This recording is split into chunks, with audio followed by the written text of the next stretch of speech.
One time I heard a projector say that what projectors need to learn the most is to shut up, sit down and shut up.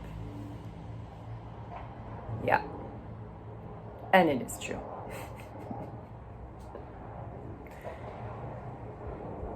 And I feel like that's been a really big theme the last couple of years.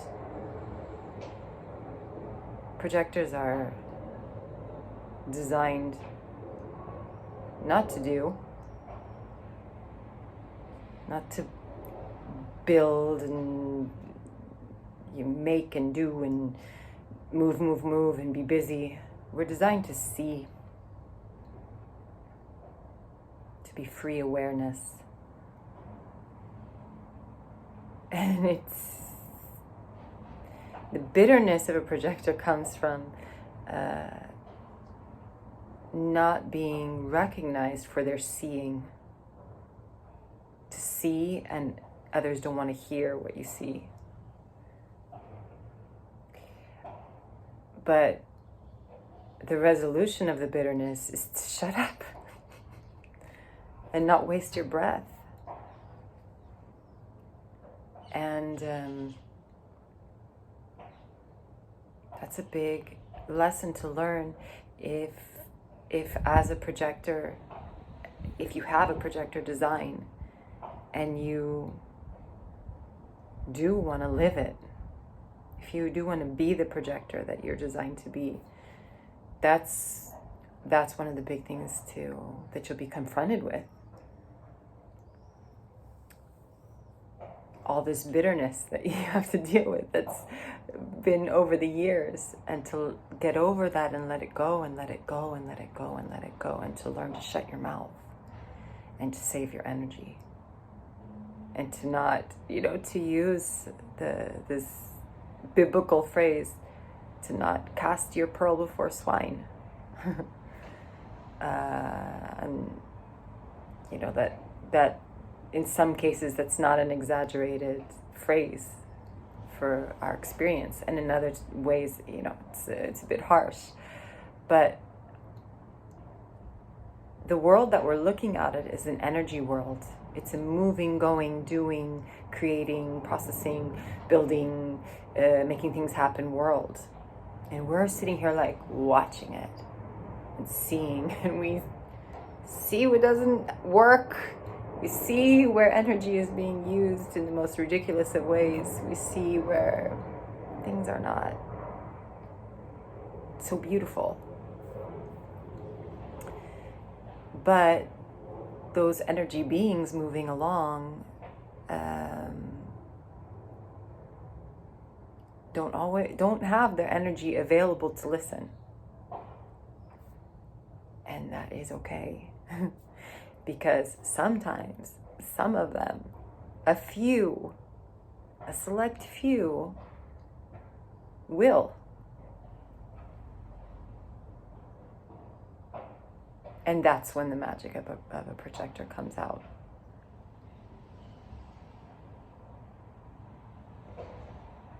And one of the toughest things about really embracing the projector life is spending a lot of time waiting to, I don't like that phrase, spending a lot of time.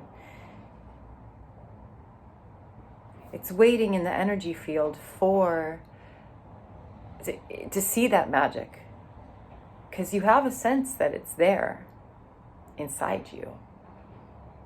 You have the sense of this immensity inside you that is meant to come out.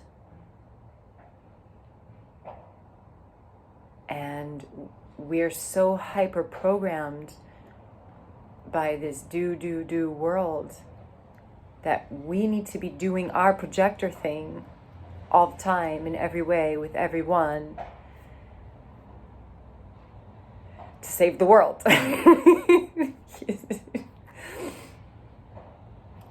And it's not really how it works. It's like you get little glimpses of the magic here and there. And you live on that little bit of it for a while. And then you wait.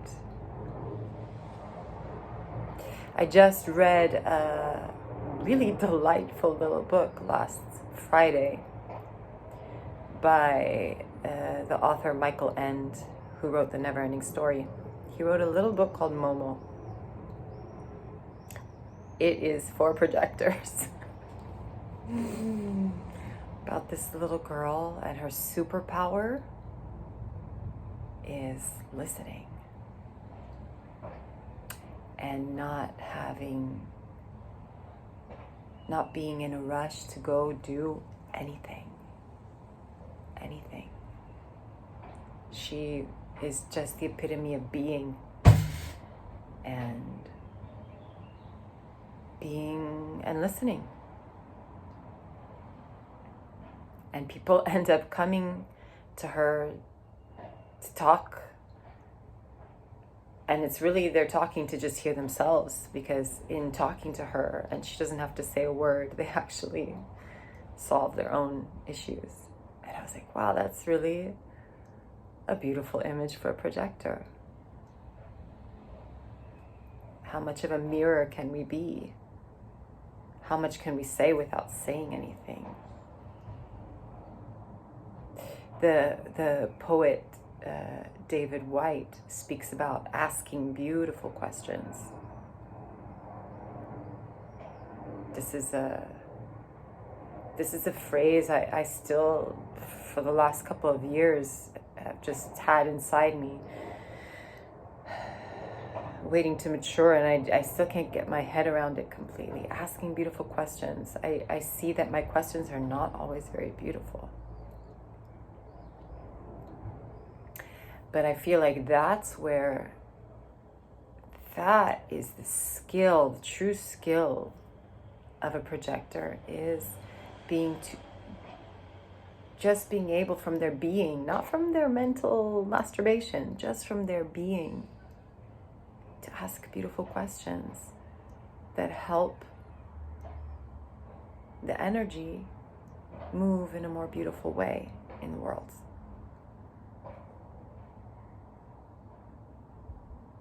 And it's like every day I need to surrender to the truth that my mind doesn't know what's best for anybody else.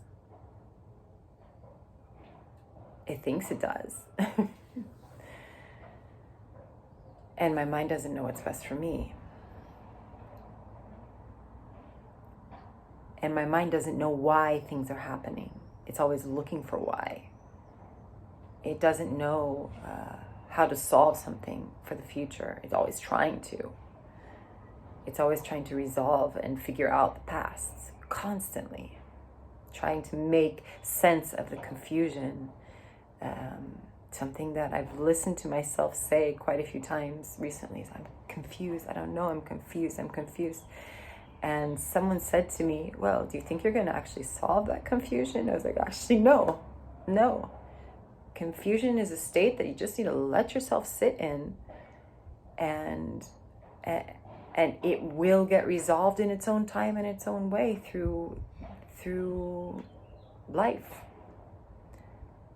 And the poet Rilke spoke about loving your questions and living the questions, and allowing the space for life when you're ready as a being, for those questions to be answered, or not.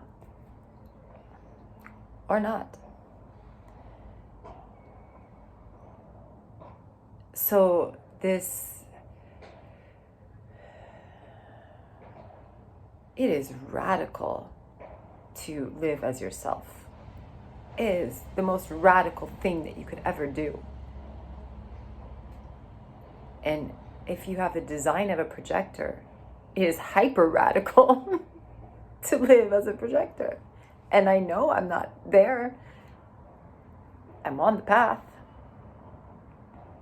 And the path is actually the path back to myself. Because I recognize in the way that I'm becoming right now, that I'm actually becoming the little infant that I was. I'm becoming the child that I was. That early on I was programmed out of. I was conditioned out of. Nobody's fault. It's just life is what it is. I'm so open. It's so easy to condition me. And that is part of a projector's magic, is to be conditioned. And in that conditioning to have awareness, spontaneous or not, depending on your design as a projector, but to have an awareness of the truth of that moment and the truth of the energy of what's happening.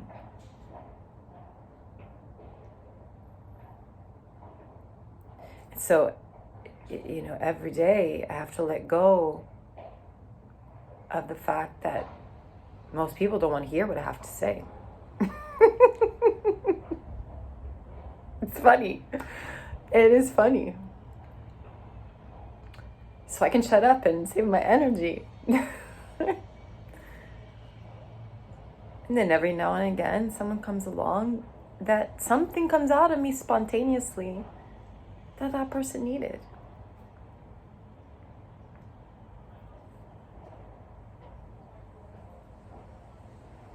So this radical letting go of what the mind thinks it thought it knew and thinks it understands and strives to get a hold of and to control and to manipulate and letting it go and letting it go again and letting it go again and constant letting go of the need for any particular thing to happen.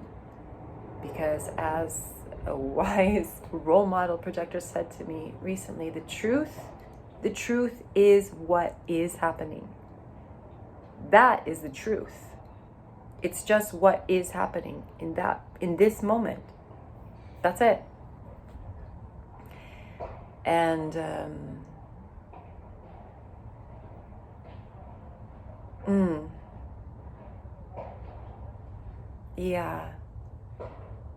my mind wants to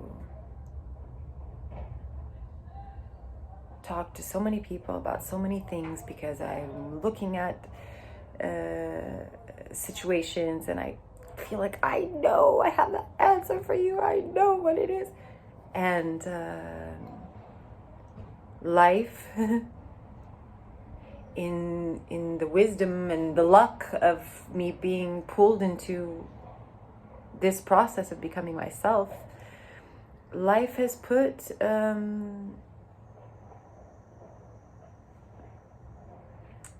up stop signs to my mouth. Stop.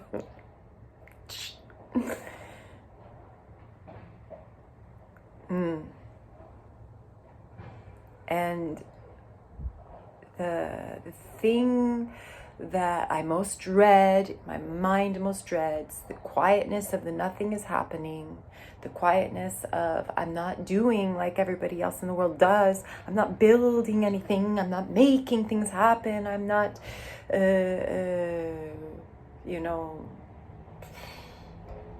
blah, blah, blah. I mean, it makes me feel grossed out just to even think about saying the things that my mind masturbates about. But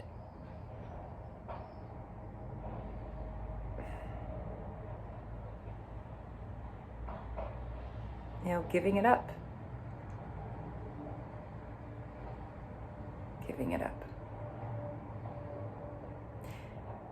Finding that actually and it's very hard to trust the process because the world is moving so friggin' fast right now. I mean, it always has, but it just feels like time has sped up. It feels like There's a whirlwind going on, and things are moving and changing every day so fast. And my part that I'm being asked to do by life is to sit more still and more still and more still, and to shut up.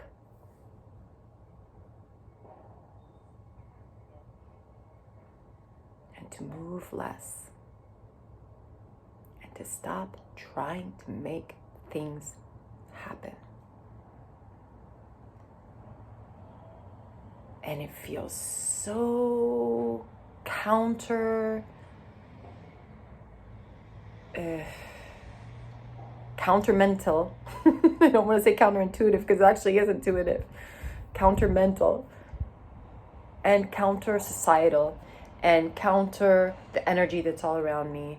And it is the complete opposite of the people that are closest in my life, who are very few and fewer every day. It's radical.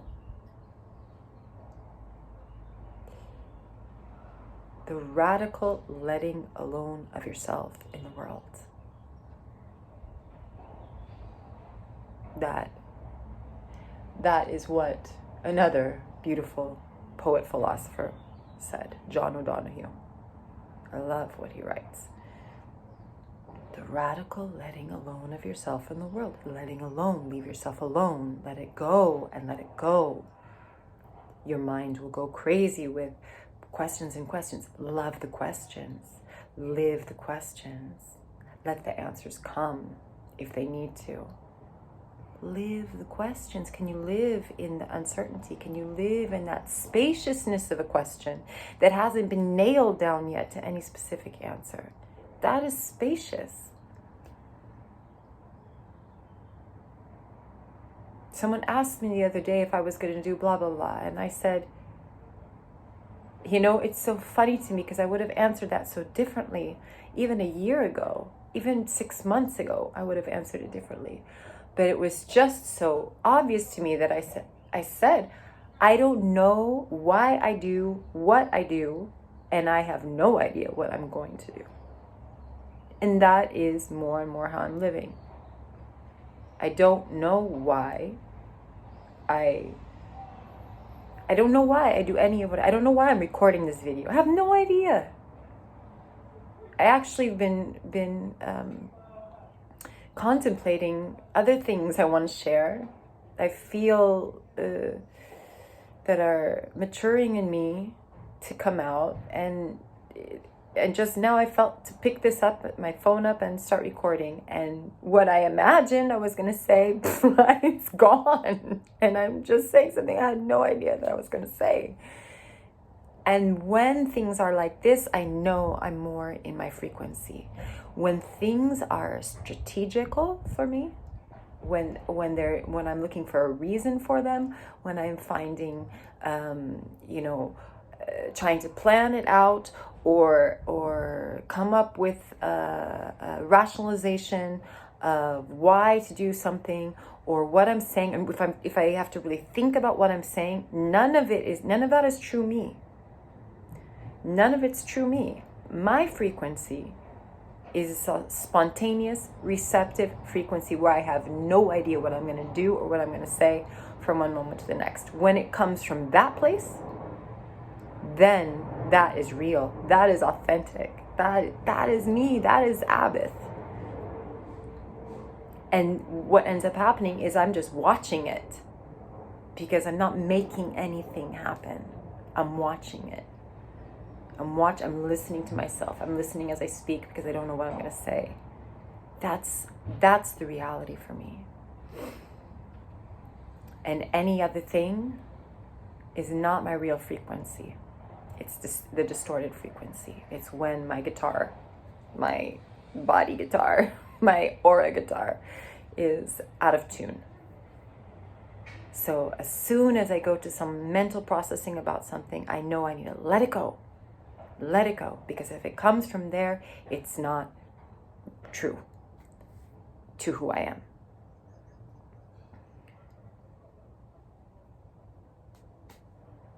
Now there's nothing else for me to say. It's gone. That's it. So I'm going to end this now.